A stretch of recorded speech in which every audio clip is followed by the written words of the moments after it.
So here's the situation. Students are coming into class and you ask everyone to please sit down, but Aaron and Tim don't even turn around to see what you're saying. They just keep standing up and keep doing whatever they're doing. Tanya's no better because you ask all the kids to quiet down and she just keeps on with her conversation like you didn't even say anything to anybody in the first place. And then Kevin repeatedly comes to class late, walks in, distracts everyone, breaks up the lesson that you worked hard to bring to the class that day, and all you're met with is a, yo, my bad. But then he keeps doing the next thing the day after that, and the day after that, and the day after that. The question I got from a viewer is, what do you do when these seemingly small things start adding up? In essence, should you sweat the small stuff? That's what we're gonna talk about today.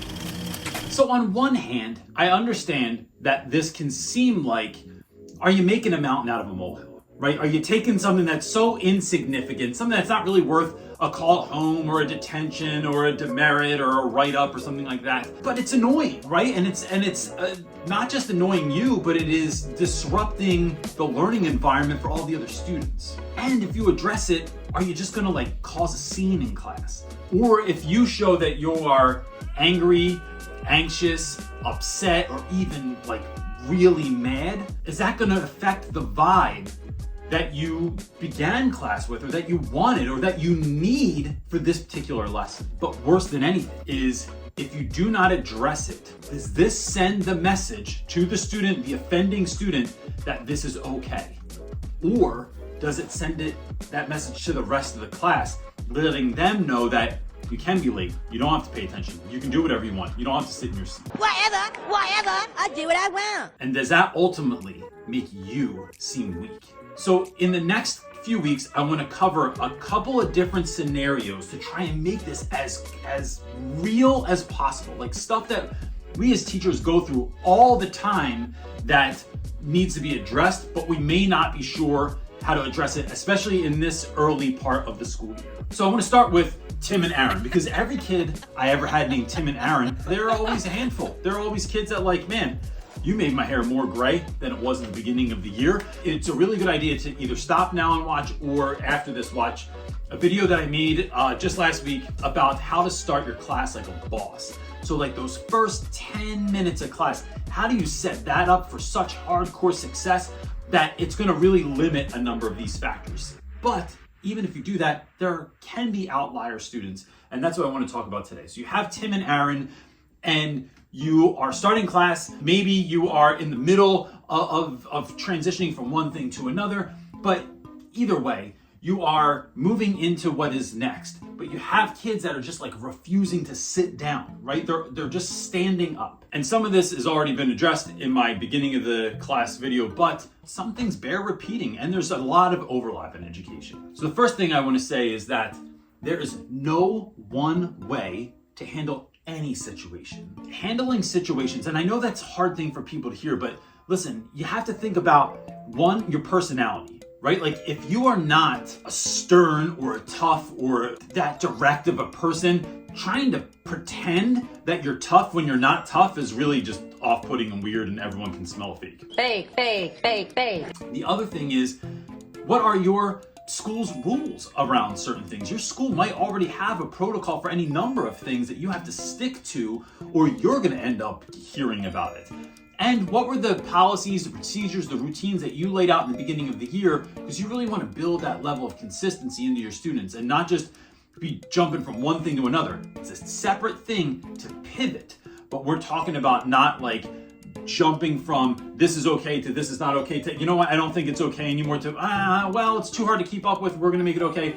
Scrap that. So because I can't possibly speak to every single difference that everyone has in the school, this is how I do stuff. So first of all, I always address the situation. Small or large doesn't mean that I have to come down heavy-handed. It just means that I am addressing it in some way. The question is why. So without yelling, being demeaning, or losing my mind, I simply walk over and say, gentlemen, are you refusing to sit in your seats? Because as a matter of fact, I'm about to teach the best lesson of the day, and you're about to miss it. And what does this do? One, enters in with curiosity, right? I'm asking, I'm putting it to you. Are you refusing to sit down? The second thing it's doing, So I'm being mindful of my words and of my delivery. If I try to be combative with a student, oftentimes I'm just going to be met with combativeness back. I'm simply asking a question, and I'm using the word refuse on purpose. Because the word refuse, if used yes or no, kids know where that goes after this. They know that that goes to, this becomes a parent phone call or a parent email or a write-up or a conversation with the principal, and you said yes. Reynolds, I am refusing to do this. It's not going to go a good way for you. Detention, detention, detention. The other thing is, I'm being cool, I'm being nice, but I'm being direct. I am addressing the situation. I am not simply thanking everyone else that's sitting down in their seat instead of addressing the problem. If I get a splinter, I don't thank all the other parts of my hand for not getting a splinter. I have to remove the splinter. So just address it, but be cool about it. So what do you do if kids refuse to do that, right? If they do actually refuse, either by words or by actions. I'm gonna get into that in a minute, but the second thing I think is important here is to document everything. Always make a note of it. Let me tell you this, one of my mentors gave me this piece of information, changed my life. It is that your brain is used for creativity, not for storage. You need to find other places to store your information. Teachers make so many decisions every single day. There's so many things to do every single day that you can't possibly keep it all in your brain. So you have to document it. And the thing with documenting is, one, if those behaviors persist, you can have a document, a log of some of the things that are happening, right? The second thing that's happening is you're remembering the details of it. And sometimes you're gonna think a kid, you do that all the time. You're always talking to class. You're always late to class. You never show up on time, or you never come in to take a test after school or to make up your work. Keeping documentation helps keep you in the right too, because sometimes it can feel like a kid does it all the time, and it wasn't. It was 3 times that they did it, and it wasn't even that big of a deal. So it stops you from making mountains out of molehills as well. The other thing is, we're not talking about writing kids up and giving them detentions or demerits or anything like that. We're simply noting behaviors, and this can be very, very simple. You can put it in your phone, you can keep it in your notes section on your computer, you could write it up in something like PowerSchool or Schoology, whatever you use at your school. However, we're not making like official documents all the time. And here's why. Because sometimes things are nothing. Other times, things will build over time. So if a child is dealing with things like abuse at home, bullying in the school or on the way to school or outside of school, they're dealing with depression, they're dealing with an undiagnosed learning disability or difference, those outside forces are going to sometimes exacerbate those behaviors in class. And so it's important that you have a log of when things were happening so that you can look back and know when you started to see that difference, know when you started to see that change in a student. And then number 3, look, it's always contacting home. There's nothing worse than having a parent meeting and saying, your student has been doing this all year. And then what's the question you're gonna get from a parent or guardian? Why didn't you tell me before? How come you didn't keep me in the know before? It is not your job, like what parents do with that information, but it is your job to observe and report. Keep parents in the know. Act like you are doing this together. It is never a sign of weakness. It is always a sign of, I'm seeing this, I wanted to put it on your radar, and if there's anything I can do to help, or if there's anything that you know that works, please let me know. And then, look, what do you do if a kid refuses? This is a big one, right? The kid just flat out refuses to stop the behavior. So Tim and Aaron either tell me they refuse to sit down, or they don't say anything, they just ignore me and keep going on with the behavior.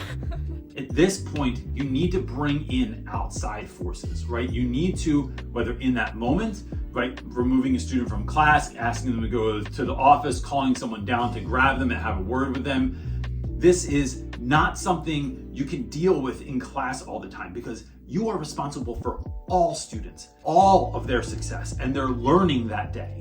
You cannot stop a class, you have 32 kids in, and 30 of them are pretty much on point or on point, and you got 2 kids that are falling, that are going nuts. It is coordinating an effort, talking to your leadership, talking to other team members, seeing what other people are doing to combat this, and formulating a plan so that you all are working on a team. That's a video, I think, for next week on how you kind of do that and come together like the Avengers, basically. Avengers!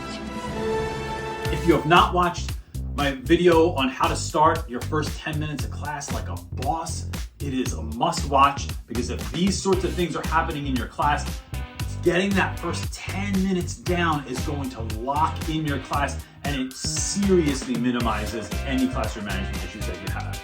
If you haven't already, please subscribe and like this video. And that's it, gang. We'll see you next time.